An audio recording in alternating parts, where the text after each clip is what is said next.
Hi hello नमस्कार. तर सर्वांना मकर संक्रांतीच्या खूप खूप शुभेच्छा. तर बघा गावाकडे किती छान असं ऊन पडलेलं आहे.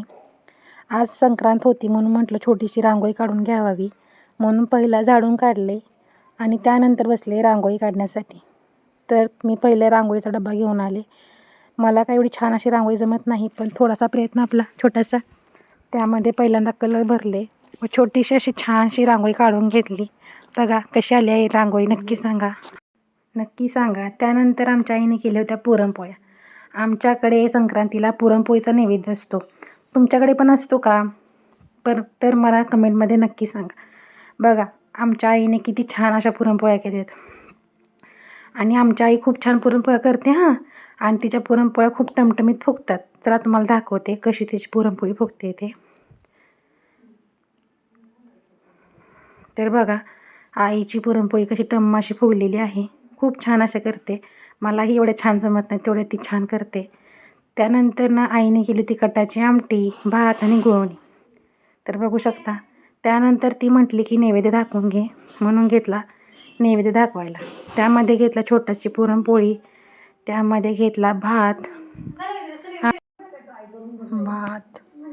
त्यानंतर घेतली गुळवणी, आमटी. तर असा हा छोटासा नैवेद्य मी देवापुढे दाखवण्यासाठी तयार करून घेतलेला आहे. तर बघू शकता तुम्ही. त्यानंतर घेतले पाणी आणि गेले देवाकडे, देवाला नैवेद्य दाखवण्यासाठी. आज देवपूजा आमच्या पप्पांनी केली होती, त्यामुळे नैवेद्याचं काम फक्त माझ्याकडे होतं. त्यामुळे नैवेद्य दाखवला आणि आधीचं आवरायला घेतलं. त्यानंतर आधीराचं सर्व आवरून घेतलं आणि त्याला तिळगुळ देण्यासाठी पाठवलं. आमच्याकडे सगळी छोटी छोटी मुले सकाळी असं छानसं नटून थटून तिळगुळ वाटण्यासाठी येतात. तर बघा आदिराजसुद्धा तिळगुळ वाटण्यासाठी गेलेला आहे. त्यानंतर आदिराजचा हा मित्र आला होता मला तिळगुळ देण्यासाठी. तर बघा तो कसा देतोय.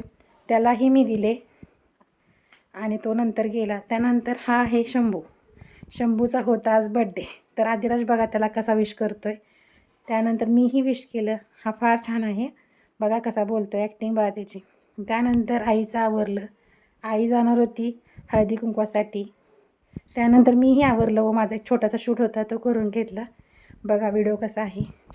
आवडलाच तर नक्कीच लाईक करा, शेअर करा. तर चला पुढे बघूया. त्यानंतर शंभूचा होता बड्डे. शंभू म्हणजे माझ्या आत्याचा मुलाचा मुलगा आहे, म्हणजे आत्याचा नातू. त्यामुळे तो आमच्या इथेच राहतो, त्यामुळे आम्ही गेलो त्याच्या घरी सेलिब्रेशन करण्यासाठी. तर बघा सेलिब्रेशन चालू होतं. शंभूच्या मम्मी पप्पाने त्याच्यासोबत केक कट केला. त्यानंतर सर्वांना केक वगैरे फरसाणा वाटलं. आम्हीही केक फरसाणा खाल्ला. त्यानंतर शंभूला बड्डे गिफ्ट दिलं आणि म्हटलं त्याला बाय बाय करून आम्ही केक वगैरे खाऊन घरी निघालो. घरी पोचताच त्या क्षणी पडला पाऊस. बघा आमच्या गावाकडे आज पाऊस पडलेला आहे. तुमच्याकडे पण पडला आहे का? नक्की सांगा. व्हिडिओ जर आवडला असेल तर नक्की लाईक शेअर सबस्क्राईब करा. चला तर भेटूया नेक्स्ट ब्लॉगमध्ये. चलो bye bye and keep supporting. Thank you so much.